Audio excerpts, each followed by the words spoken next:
Good afternoon, everybody. Thank you for being all here. So welcome to the presentation of the 2023 French audiovisual export numbers, presented for the first time in Le Havre. We are very privileged to be here in this fabulous room of the Conseil Municipal, and also on Zoom with the journalists from around the world. We will share the figures we've all been expecting as every year. And you'll be able to ask questions at the end of the presentation, either here or via Zoom. So without further ado, I leave the floor to Cécile Lacou, CNC Director of Studies. Thank you, Sarah. Good afternoon, everyone, and welcome to Le Havre. I'm very happy to be here today to disclose the latest export figures for French TV programming for the year 2023. So let's go back in time, maybe. What happened in 2023? 2023 was quite a challenging market. As you can see here, there was still a difficult economic context with widespread inflation, many changes among buyers, especially downsizing, restructuring of major corporations, such as, for example, the merger between Warner Bros. And Discovery, which effects was still being felt that year. All the talks around Paramount also, that finally is going to be sold to Skydance Media, apparently. Also, what all the exporters that we interviewed told us for that year is that buyers are becoming more risk-averse.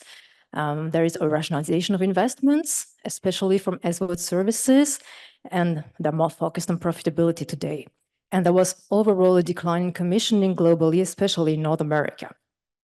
Public broadcasters, which are also big buyers of French TV programming, were not spared by these difficulties, with also lots of uncertainties about the financing, budget cuts, reorganizations, and sometimes even shifts in their editorial strategies because of the political context, for example, Italy.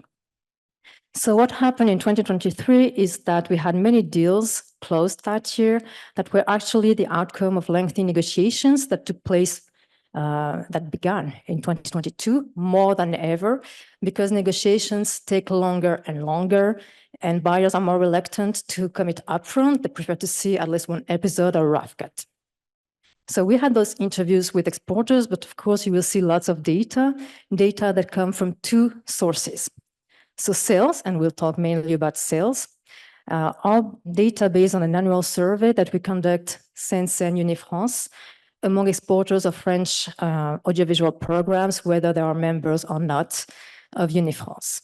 And for everything related to pre-sales and co-productions, that data comes from CNC, with the data that we collect on the financing of audiovisual programs. But let's look at the main results now.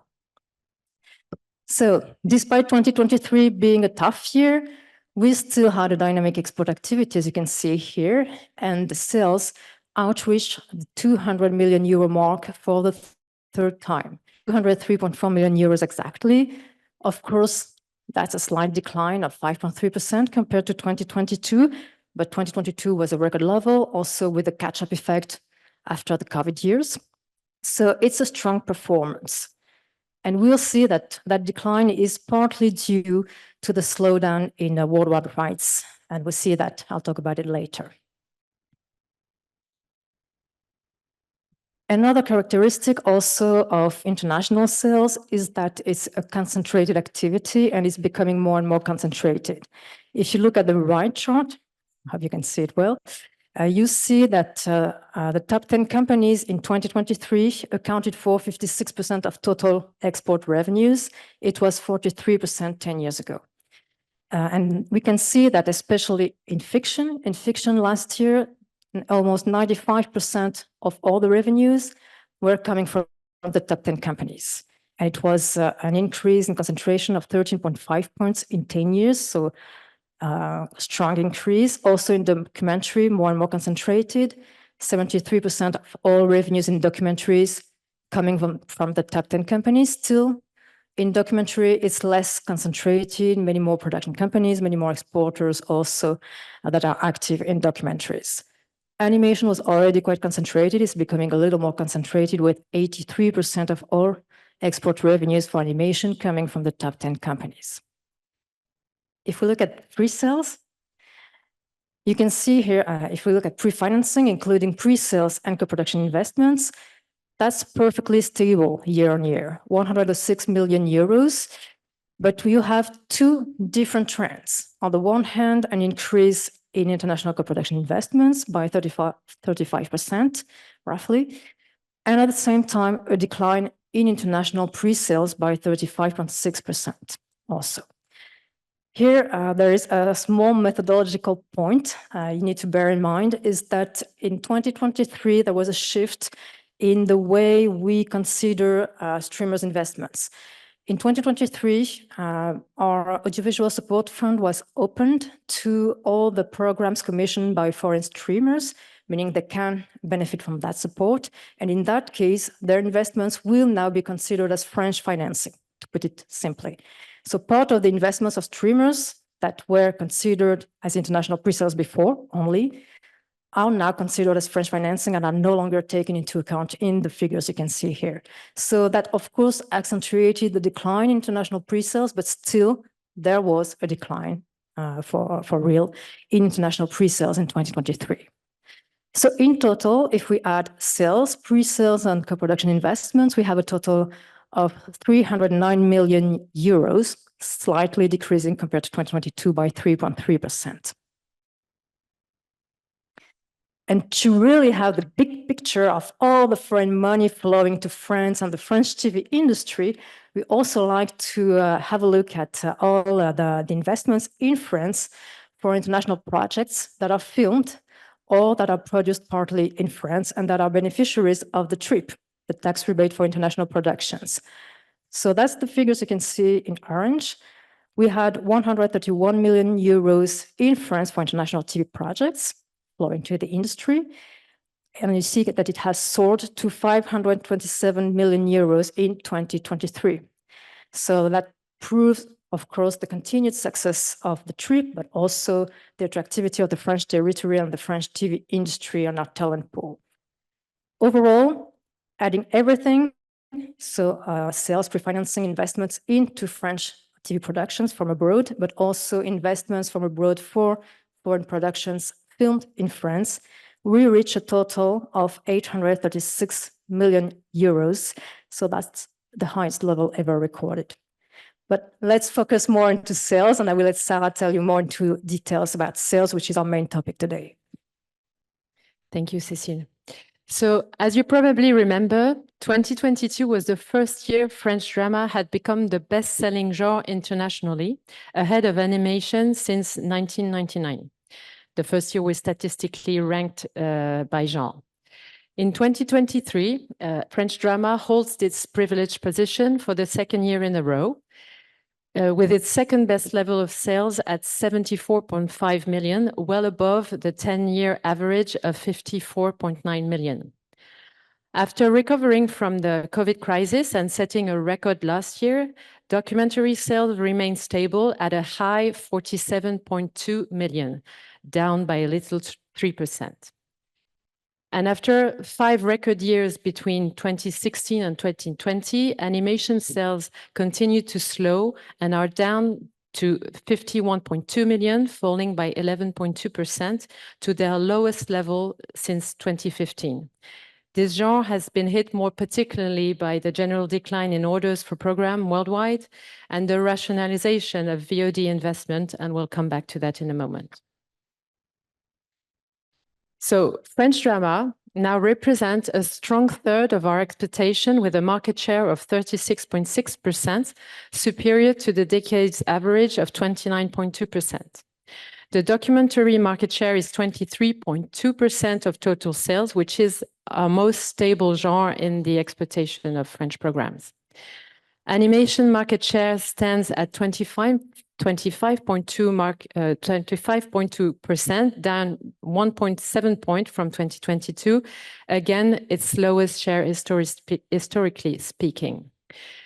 Also to mention, the news and miscellaneous category, which includes, for instance, sales of extract, grew almost by half, 45.2% to 14.2 million. The format sales are falling by 12.2% to 14.9 million for a market share of 7.3%. And last but certainly not least, it's good to see that sales of music and live performance are up 34.8% to 1.4 million. So as said, in 2022, French drama reached an all-time high sales at 80.7 million with a jump of 40.9% at the time. This leading position is held this time for this year again. This was mainly at the time supported by significant sales of worldwide rights. And although this type of transaction failed in 2023, sales of fiction remains high at 74.5 million. In an international context where the level of orders for series is marking time, does this mean that peak TV is coming to an end? We'll see about that in time. All players in all territories are continuing to adapt their editorial strategies and budget to the difficult condition in the industry and the economy overall. And buyers are less inclined to take risks and are showing greater editorial caution. Strong IPs are becoming increasingly essential, as demonstrated by sales of formats and the creation also of dedicated trade fair or subsidiaries at producers' premises to identify brands likely to be used in fiction series, being other foreign series, novel, video game, you name it. In these circumstances, French fiction is performing well, benefiting from the continuing strong support in international demand for procedural series, which have already proved their worth with a light, entertaining aspect. Numerous examples illustrate this trend. Candice Renoir, Bright Mind, centered on female leads that are mainstay for international distributors with contracts renewed regularly. This distinctive genre of French production has won loyalty of linear buyers, whether they are free-to-air, public, private, pay TV, as the volume of episodes available helps to establish brands. Other genres have met with great success, notably drama based on real fact, like Of Money and Blood, or events, as well as historical drama, like The Bonfire of Destiny, or combining both, like Bardot, for example. So animation program, and particularly those that have known a considerable success in recent years, continues to circulate around the world and to be broadcasted a lot. Sales in 2023 confirmed the downward trends in the genre, falling again by 11.2%.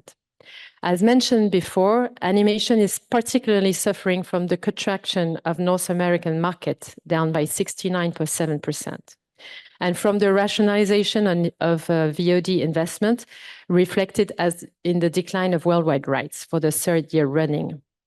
European broadcasters remain the preferred buyers of French animation program, and Western Europe market share has risen from 26.9% to 43.4% this year, at the highest level since 2014, above the region market share 10 years average.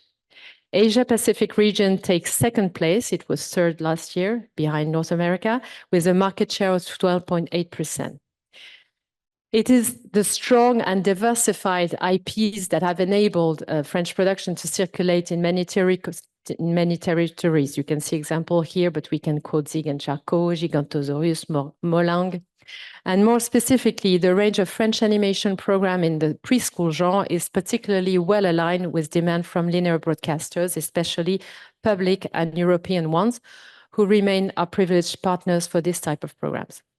However, animation has not escaped the general fall in acquisition prices and buyers' lack of visibility over the budget, and the overall trend toward a slowdown in sales and financing. And the sector's concentration is also a bit loosening, with the top 5 exports accounting for 51.9%, down by 18.2%.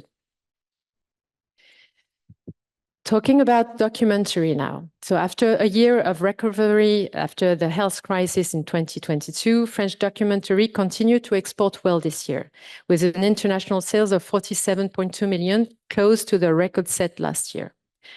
The diversity and quality of French documentaries are recognized internationally with a wide variety of genre and theme. from history, science, nature, investigation, and current affairs. While ambitious single documentaries circulate well as they meet broadcasters' increased quality requirements, the serial format remains also now a significant asset. Among other characteristics of the documentaries that export best, narrative effectiveness and innovative visual treatment are increasingly important criteria.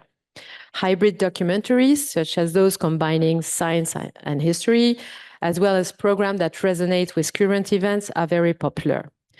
We now have also French documentaries in animation, or entertainment-oriented documentaries are also very popular. Buyers are exerting more and more pressure to increase their rights, while the difficulty of pre-financing documentary genre is increasing. In this context, co-production with several territories makes it possible to mobilize substantial resources and ensure better international chances. Western Europe continues to account for almost half of our sales, 48.2% again this year. So now, enough with number, let's see some images of those programs we've mentioned.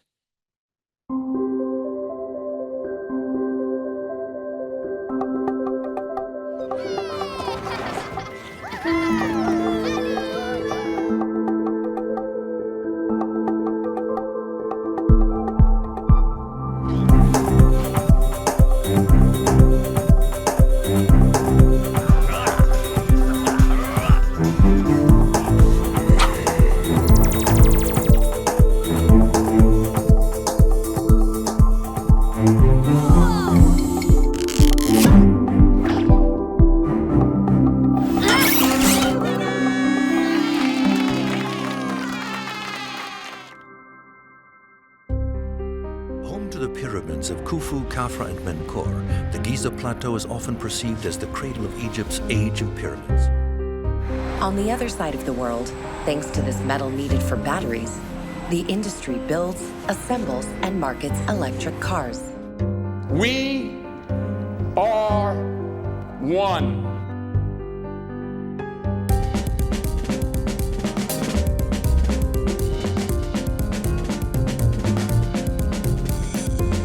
Pendant la Première Guerre mondiale, la TSF a sauvé la France de la défaite en déjouant les attaques allemandes.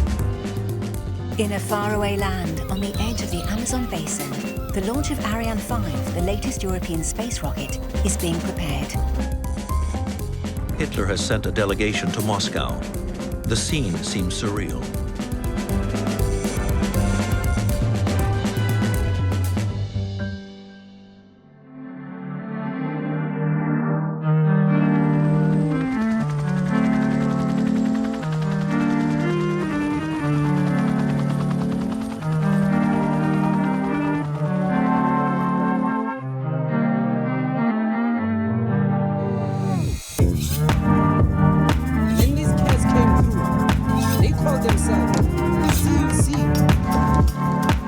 La gendarmerie nationale a immédiatement conclu à un accident de la circulation. Erwan Le Tréhache aurait perdu le contrôle de son véhicule avant de s'écraser contre un arbre et de prendre feu.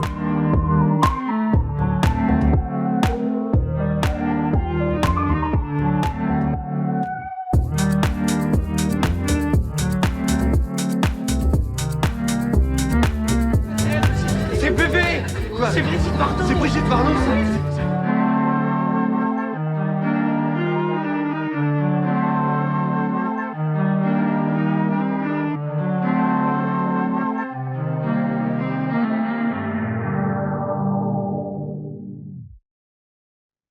So Western Europe is the leading purchasing region for French program, increased its acquisition by 8.9% in 2023 to 95.1 million.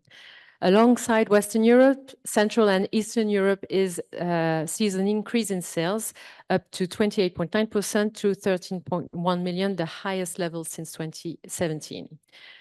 After reaching an all-time high of 57.9 million last year, and in a time of strategic repositioning, as we said before, sales of worldwide rights returned to a level close to that seen between 2019 and 2021 at 46.3 million.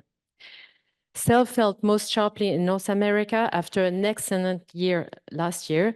So they are down by 23.4% to 22.3 million, so below the average of the decade.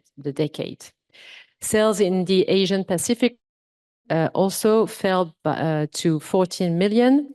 And as for the African countries, they are slightly down to 5.6 million, ahead of Latin America and Middle East. So fiction drama remained the first genre exported in Western Europe after it rose again this year, reaching the highest level in a decade. It accounts for 38.9% of sales in the region. And fiction has also taken the pole position in North America with 52.5% of the market, the highest level of the decade. Sales of French drama in Asia Pacific rose to their highest level since 2017 and now represent 20.6% of the sales in the area. The documentary genre remained globally stable in all areas. So Western European country accounts for 23.9%, 19.6% in North America, and 24.7% in Asia Pacific. And as for animation, it fell sharply in North America from 49.2% last year to 19.5% this year. In the Western Europe, it rose by 43%, so accounting for 22.2 million from 17.8% to 23.3%. And in the Asia Pacific market, it slowed to 46.7%. Western Europe is back in the leading position for exploitation of French program with a region share of total sales rising by 6.1%. To 46.8%. So it's closer to half of our exports. Altogether, the top territories for French audiovisual program are Western European countries. So Belgium, United Kingdom, Ireland, Germany, and Austria and Italy. Multi-territory sales within Europe are historically high, plus 147%. And this can be explained by the connected vessel effect consequence in the decline of worldwide sales, which are back to their 2021 level. As said before, global sales have fallen in North America and representing 10.9%. So it's the lowest level since 2009. And in Asia Pacific, now the region represents 6.9% of our sales of French program. So the podium this year has changed a bit. So Belgium regains its leading position of export market for French program with sales of 17.2, so up 24.7%. The second place is now for the United Kingdom and Ireland that moved up one place despite an 8.5% drop in purchase. The German-speaking area, comprised of Germany and Austria, fell back one place to the third place. Even though program sales are down for the 6 years in running at 12.4 million. And last year, North America was on the podium, but this year it's now back in 5th position because last year, as we said, then was a very exceptional year due to significant sales in the region. So we said it, and Sarah told you about it. There was a strong decline in worldwide rights. You can see here perfectly. It had peaked at 58 million euros in 2022. It's down 20% in 2023, close to the levels we had in the previous years, 2019 to 2021, but still a little above by 11%. We were around 41, 42 million euros in those years. When we talk about worldwide rights, we don't only talk about the rights that are sold to all the territories a buyer is present on, meaning if the rights are booked for multiple territories in different continents, and we cannot ascribe them to just North America, Western Europe, that will fall into worldwide rights, just a technical note. Also, doesn't come necessarily from VOD services. It can come from TV networks such as National Geographic or Nickelodeon. However, you can see here that almost 70% of those revenues, those 46 million euros, come from VOD services. And the main genre that benefited the most from those types of transactions was still fiction, that accounted for almost 30% of those revenues, though in 2022 it was more than 40%, so down in 2023. Animation is not far behind with 28% of those revenues for that genre. And you can see here, overall, the drop was most significant when we look at the worldwide rights purchased by SVOD services. That fell by 43% year on year to 15.6 million euros after the exceptional year we were talking about for fiction. And it's true, and that's what exporters told us again and again, that such deals are becoming less frequent. Because today, those services, they are focused on profitability, as I said in the beginning, and so they favor more targeted acquisitions for one or several territories only. Or they will prioritize also acquisitions for France and French-speaking territories. So that's also in more general environment where they tend to rationalize their investments. However, when we look at the split between nonlinear rights and linear rights, nonlinear rights remain, of course, an important source of revenues. 31% of total sales are nonlinear rights, very important. Even though it was 43% in 2022, it's still a major source of revenue. That also means that TV rights remain crucial more than ever in 2023, because it was 54% of total revenues, so up by 5 points compared to 2022. And you know that TV rights today, they also include more and more nonlinear rights, because traditional broadcasters will also require to have rights for their platforms, sometimes for the same licensing fees, and sometimes it will prevent sales, of course, to platforms. So that's a very complex world. Lately, we've been talking a lot about AVOD and fast channels also. What we can see here is that it's still limited revenues. It represented 6.7% of total revenues in 2023. It's exactly the same than in 2022, so it's not really taking off. And it's very stable, and it's rather an opportunity for the back catalog to make it travel again. It can be also a marketing benefit to build awareness for a program or to get data also on your audience, but it's not a huge source of revenues as of today. And the same for fast channels also, that are included actually in the AVOD revenues. They are developing, but in Europe and Western Europe, which is our first market, it's still a slow rollout. Thank you. So we've seen that we had a strong performance despite all of that complexity. And those strong performances that we have enjoyed over the last years, we can see it when we look at the presence of French programs on SVOD platforms or international TV channels. If we look first at the SVOD platforms abroad, those are data coming from Ampere Analysis, you can see that we are the second best represented European production on those platforms. We have 2.2% of all TV series on those platforms abroad that are French. Number 2 among European productions, of course, after the UK. Number 7 overall, after the US, the UK, after Japan, that is very strong in animation, or South Korea, that is very strong in fiction, as you know that. And after China, in India, also that have a natural export market, also that is Southeast Asia, that is also important. And we are just above Spain, as you can see here. That's all genres combined. If we look by genre, we are stronger in animation because animation was historically the first genre to be exported. And we had, as of today, we still have a 3.6% share in animation on those platforms. And we are number 4 after the US, Japan, and the UK. Also 3.3% in documentary, quite well positioned, and 1.9% in fiction. Fiction has been selling very well over the more recently, so we don't see, maybe not yet, the result when we look at its place on SVOD platforms. Of course, we have a stronger presence in European markets. As you can see here, Germany, the UK, Switzerland are among the markets where you can find many more French TV series available on SVOD platforms. Australia is number 1 because there is a platform there, Binge, a local platform that is a big buyer of French TV programming. Canada, because also it's a French-speaking country, also offers a lot of French TV series. And what we can see here also is we look, considering the share of French TV series available in SVOD, we find French-speaking territories again, Switzerland, Belgium, Germany, and European market, but also Australia and Turkey.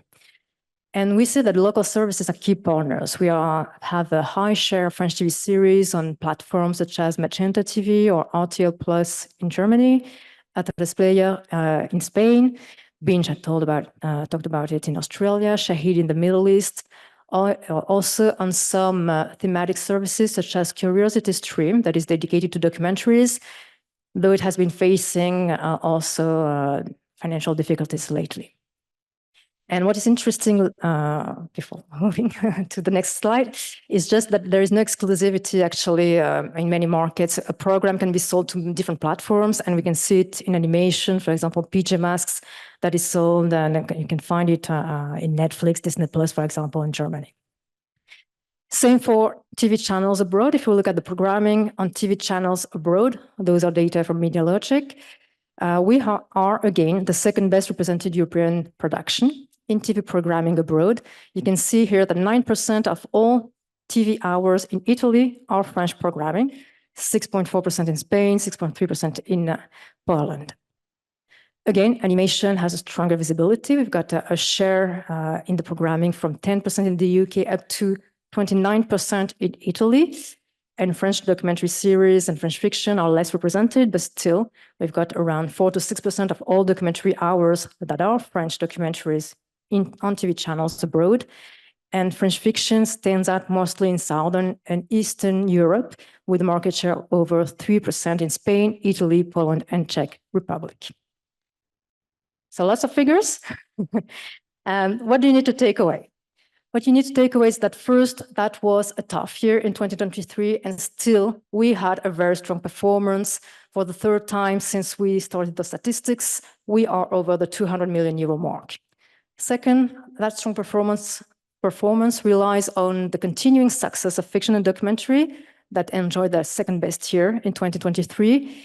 And of course, animation is still on that downward trend it's been experiencing over the last 4 years, because it's more hardly hit by the downturn of the US market and the rationalization of investments we've talked about coming from SVOD services. Number 3 is that Western Europe is back. After years of a downward trend, it is regaining market share, plus 6 points to almost 47% of total revenues. And at the same time, there is a decrease in worldwide rights after the peak in 2022 that comes back to its 2021 level. We've seen also about foreign pre-financing, which is very stable, though there are 2 different trends: increase in international co-productions, decrease in foreign pre-sales. And that remains a complex and an increasingly complex market, of course, for international sales agents. I'm sure you're all aware of that, with the rationalization of investments I talked about, but also the fact that business models are constantly evolving. The acquisition strategies are also constantly evolving. The fact that buyers are becoming more risk-averse, they prefer safe bets. So that means that IPs are growing in importance also. And yes, we've got AVOD and fast channels and new opportunities, but today they still remain mostly additional revenues for back catalog. But I will let Raphael comment on those results in a minute. Just to tell you that, of course, you will be able to download that presentation on our website to look more closely to all those figures. Thank you. Thank you, Cécile. So you have Raphaël Mathieu, co-president of the CETPA Association and from Cyber Group Studio, so animation. You have the privilege to comment on these numbers. So how do they inspire you? What are the key takeaway you have from them? Thanks, Sarah. Thank to you and to Cécile, obviously, for this very interesting presentation. Few positive points to start with, and then some other observations. The trends, to me, that are the most important that you all have seen is that the figures for both fictions and documentaries are very, very encouraging. And I think it does illustrate how producers and distributors have been working together for a long time to try to create content that would travel as much as possible. And given what we've been screening and the small presentation that we've had, I think everyone can understand that 10 years ago, content didn't look like that at all. So a lot of work has been done. Our French commissioner as well became more and more open to content that would travel. And this is a very important change. So this is for the very encouraging points, even though we are currently in probably one of the biggest crises of our industry, I definitely think. So this is tricky. As you mentioned, both of you, lots of changes with the key players, the global players, the streamers, and the global broadcasters, layoffs and shrink of investment for Netflix, Warner, Disney, Peacock, who had an animation division, almost disappeared. So after years of getting subscribers and investing again and again and again, finally Wall Street woke up and said, hey guys, that would be nice to actually be some cash positive. So the wake up has been tough for all of us because all of us in the industry have been used to acquisition policy that didn't make any sense and production figures that didn't make any sense. So the market regulates itself. That just happens. Probably animation is one of the sector that is the most hurt for different type of reasons. First of all, it's a market that, is on the long term. When you work on an animation project, it takes you years and years between the development, the financing, the production, and ultimately the sales. So the impact when you get into this financing is really strong. So when it slows down, it hurts very rapidly. That's the first thing. And I lost what I was about to say, but my brain will go back together. So that was the first thing about this SVOD and this global player market. That is changing, that is shrinking. As I said, a lot of layoffs have been happening. Tens of thousands of people, really. It's really the illustration of where our industry is heading into a direction we don't know yet how it looked like. And in some way, I have to say, it is really exciting because we are at a moment in time of our industry where we create this new industry.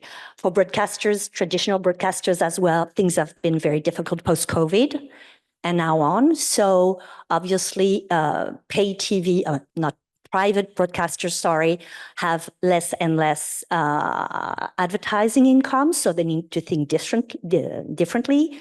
And pay TV channels, as you can see in many different genres, they're diminishing or disappearing.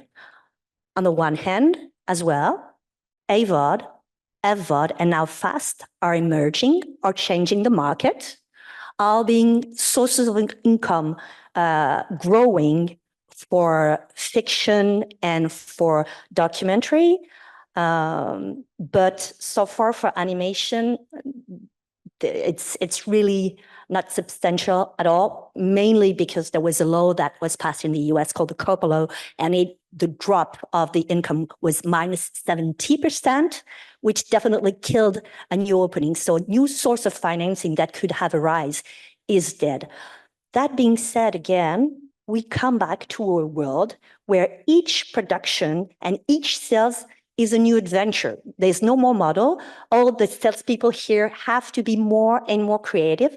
We have a lot of energy, we have a lot of ambition, and we have as well the strong belief that kids love kid content, kids love animation, they're not gonna stop watching TV. It's not because the last year and a half commission have been dropped by 50%, which is huge, that it's not gonna come again. But I don't believe we can expect a strong new beginning before 12 to 18 months, because everyone is trying to figure out what to do. Literally, when you call your client and you ask for what they're looking for, When they tell you they look for something, you are super happy because most of the time it's not the case.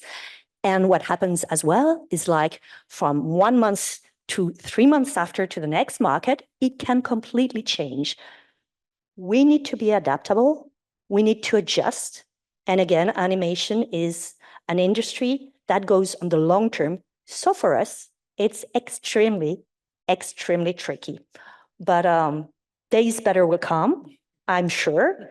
We need to adapt, as I just said. We need to keep on being supported by our ecosystem that has been extremely virtual for many years, and thanks to which we are where we are right now, and thanks to which animation is renowned. Well, what you were mentioning, we are the genre that is the most present on the platform and on the broadcasters, and it will remain. I truly believe on that. It's based on our creativity, both editorially speaking and in terms of deal making as well. But it's tricky. Thank you, Raphaël. Does it mean, so how did your cycles of sales and your workload and how you work, did it change dramatically? You were talking of readjustment, or but is it a kind of transformation mainly in terms of practices, in terms of deal makings, etc.? Yes and no. I mean, a sale is a sale, so this is not going to change. However, how you go to see your client, whether digitally or physically, it's changing as well. Our clients don't travel that much anymore into the different markets. So it's difficult to meet with them, and and everyone is making savings, both your clients and ourselves as well. So we need to try to provide them solutions, to try to be adaptable, and it's not always easy. But again, try to get as much as direct and close contact with them, and again, there's no small sales. That does not exist. So you can go to Mongolia, it's good. You can work with the Maldives, it's good. And you can try to work with the US, which is right now very, very difficult for a lot of us. The market is really definitely US driven mainly. And the recent deal we've done, I don't think we're going to be able to renew that until sometime, unfortunately. Thank you. Maybe we can open the floor to questions. Does anybody have a question here in the room, or I'm looking at upstairs on Zoom? I should have a sign. There's a question on Zoom. Yes.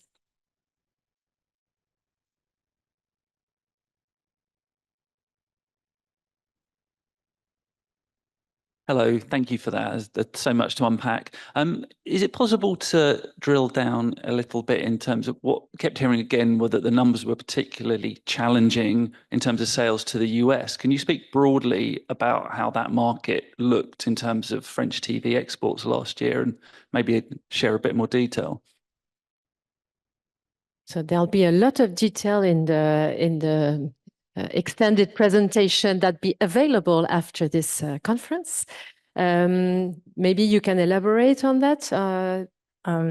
Quickly, just to say that in 2022, we had an exceptional year in the US, especially for French fiction and animation. And as Raphaël explained, the US market is now very difficult for animation, especially because there was a contraction of investments. There was also a decrease in commissioning overall in the US, more specifically. And it was animation that was the first hit by that. But also in fiction, we had fewer of those big deals that we had in 2022 for fiction, also in the US. So it's true that's mainly fiction and animation that were concerned by that decrease of the US market, that downturn of the US market because of the financial difficulties of the streamers, but also of TV broadcasters. As you know, cable revenues also have dropped in the US. So that also has an impact on acquisition budgets. And that also, for international sales agents, that becomes difficult. And another point I wanted to add regarding both the US market and the all rights global market, what we see has been diminishing very strongly is the content that is not prime time type of content. And this is really on this type of content that the reduction of investment have been focused on. And obviously, there's not really animation when it comes to prime time, although we try to work on that. So this is one of the reasons as well why animation has been struck more than other in this global reduction of investment from global players, whether broadcasters or streamers. And I will add to that that more generally in that difficult context, all territories and North America included focus more and more on local content. So the trend into localization of content is reinforced by this risk-averse kind of atmosphere. So they go to the more secure areas of the business. I completely agree. It has been developing this local influx wherever you can be in the world actually is really stronger and stronger post-COVID. All the economics wanted to naturally preserve and protect and regenerate their own territory, which makes sense and which is good. But the side effects, obviously, is that you're less open to acquire content that is not local. So that's one of the impact we had. Still, as you said, strong IP, still worse. Notion of risk aversion, obviously, still here. And I truly believe that in terms of territories, you mentioned for us Western Europe territories that were historically strong, that will remain strong. But I believe that the rise of Asia, whether Japan, Korea, Indonesia, Philippines, China, is something that is growing, is something that we should work on. Whatever is your genre, whether you're doing documentaries, fiction, and animation, I do think that this is probably the global area where the perspective, if we work hard enough, could be interesting in the next few months and years. I wouldn't think the same about Latin America, unfortunately. That is very in very difficult situation. And I have absolutely no clue about what's going to happen in the US. I would love to know, but I have no clue. Thank you.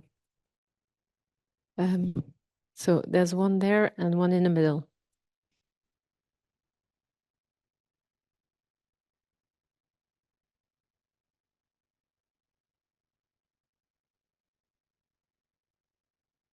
Yeah, thank you for that. It was really interesting. I think we should really look on the points where we can grow those numbers.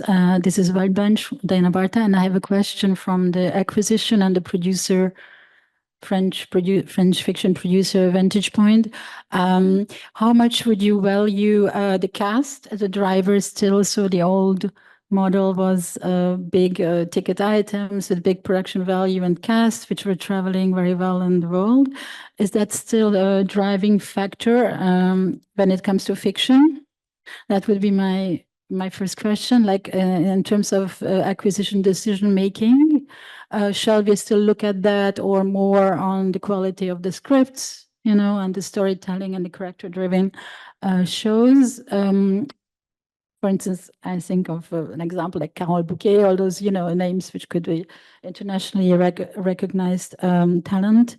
Is that something we still buy? And the other question would be in the ratio of the fiction export. What would be the ratio between the procedural and historical drama? So shall we still look on the models which have been the alliance models rather, or should we just buy procedural drama? That's my question. I hope it's clear. Unfortunately, that's not data we monitor. But so on your first question, I'd say anything that reinforces the brand and a strong cast is part of a strong brand, is very important. We talk about IP in animation, obviously, but now IP is everywhere. IP is in fiction, IP is even in documentary. So the more recognizable the asset you have and you can build on, the stronger your program will be. So that's also why we at Unifrance now reinforce the promotion and try to make all of our cast well-known beyond the cinema. We already have this strong asset of the cinema reputation we can build on.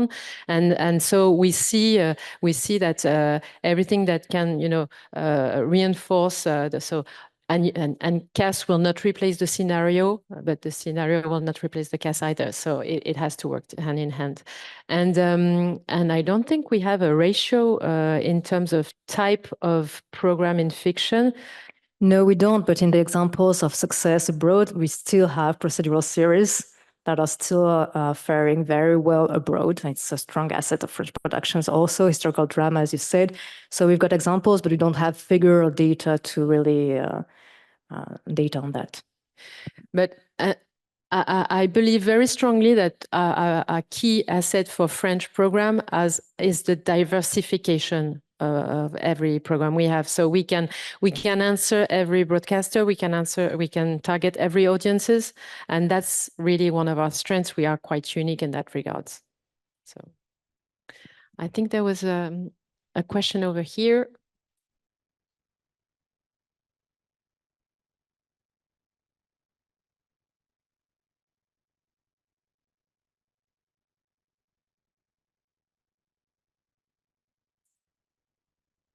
I have two questions for Raphaël.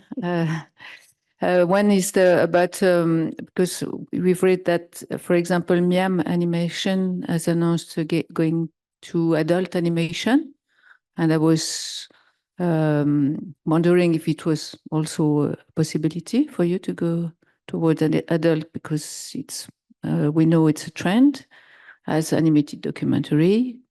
And also I refer to some other talks from other producers like Zilam, saying that the fact that US platforms are going down in production, it may be an opportunity for also French producers to take more place, more room. Is it something that you also think this way, or? Yeah. For your first question, when it comes to adult animation, yes, there's definitely, the market has to change, and we need to find other opportunities. So whether it's new buyers, we obviously have the regular historical broadcasters on one hand, or the traditional streamers. We have new streamers arising and being more and more important. In that range, for example, we have Crunchyroll that becomes a new partner for animation. Their target is definitely older. And yes, there's definitely something we can do in this direction. However, the market is still very small and still very limited. We have to make progresses. We have to invest into developments, which we're doing, which Miam is doing, which we are doing, which other very talented producers and distributors dare to take the risk to do. But it is a big risk when you have still very limited of financing available. So we need to go into this direction. Frankly, no one knows if it's going to work or not, but it's a challenge we're taking. I truly believe at some point we will make it happen, because when I see that my teenage boys watch 100% animes, that means that teenage that we're not used to talk to actually like this language, like animation. It's up to us with our investors to find the right way to talk to them. It exists, that is 100% sure. We need to find our identity, our talents, and we need support of our industry, whether it's broadcasters, streamers, or institutions, to go in this direction. So yes, to me, it's It's something very important, but still kind of difficult. It exists as well in the US when it comes to comedy. It's as well something very, very difficult because it's extremely US-centric. So a lot of us have been trying to propose content with theoretically a potential, and the reality is that so far no one has been able to make it work. I truly believe it will change, but it will take time as well, and I don't think it will happen without a very strong US attachment to it, at least for the first time, and then they'll get used to it and they'll be less scared to partner with us. So that was for the first question. I have forgotten the second. I apologize. The second was, is there a place to take due to the fact that US platforms are down in production, and isn't it an opportunity? I mean, I'm not sure how to approach this question. There's less platform being less able to invest. So, I mean, globally, less options so far of commissions. So it's not good, no matter what. That being said, we are all of us extremely creative. We're doing our best, and we're Cartoon Forum will show in a few weeks that the creativity, the energy, and the vitality of the sector is stronger than ever. But again, lots of money invested into development. That is harder and harder to finance 100%. A lot of production have 70% of their financing in place, and the remaining 30, 20, 10% become more and more hard to get. And the banks are being more and more averse to risk as well. So it's tricky. Thank you. Thank you, everybody. I want to maybe handle the mic to Gilles Pélisson, President of Unifrance, to give us a conclusion about this year's number and presentation. Yes, maybe. Hi. It's very impressive. Thank you very much for the presentation. I thought it was very enlightening and interesting.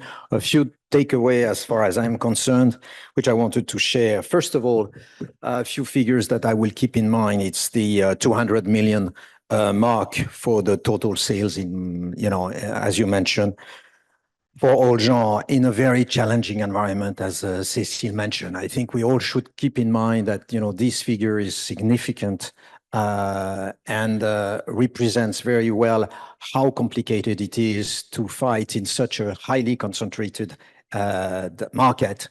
As you mentioned, what means a highly concentrated market? It means that you are dealing with a few players which are very big. They get bigger and bigger. And what it means is that it's a very highly competitive market. And so to sell is just a major, major achievement. And when one of them moves, we know that the others are moving.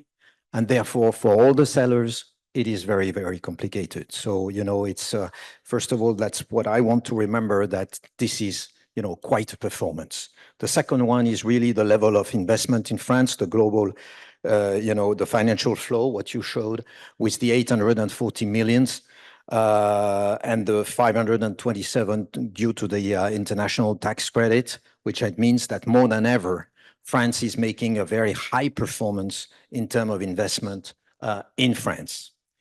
And then the third point is really the way we are developing our IPs in a diversified, you mentioned it, the variety of genre, whether it is the fiction, which is reassuring, but also the animation, which, even if it's, slightly decreasing, is also a very strong French capabilities, as well as documentaries, which is kind of the new, wave and, increasing.